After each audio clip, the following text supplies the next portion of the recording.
Nama Wulan Guritno kini menjadi perbincangan setelah melayangkan gugatan perdata kepada mantan kekasih berondongnya. Sabda Ahesa sukses mengejutkan publik. Dalam laporannya, Sabda Ahesa diduga sempat meminjam uang kepada Wulan Guritno sebesar Rp396 juta untuk renovasi rumah. Namun, Sabda Ahesa belum memberikan kepastian kapan akan membayar utangnya tersebut. Maka dari itu, Wulan Guritno memilih menempuh jalur hukum untuk menyelesaikan persoalan tersebut. Di sisi lain, ketika Sabda Ahesa muncul untuk berdamai, sang ibunda yakni Santi Widianti tiba-tiba bereaksi dengan menyindir Wulan Guritno di Instastories terbaru miliknya.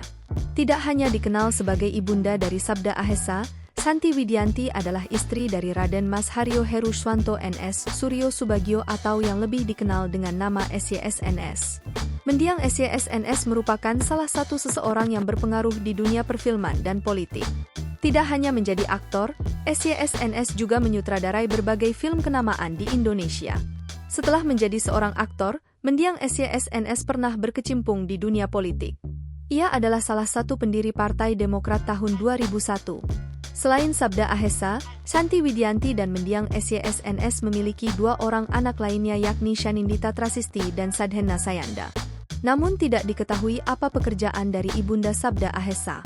Tetapi ia kerap terlihat berkumpul bersama sahabat-sahabatnya Bakso Sosialita.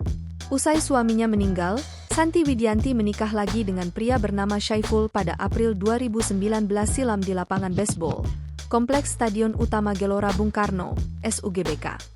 Download Tribun X sekarang, menghadirkan lokal menjadi Indonesia.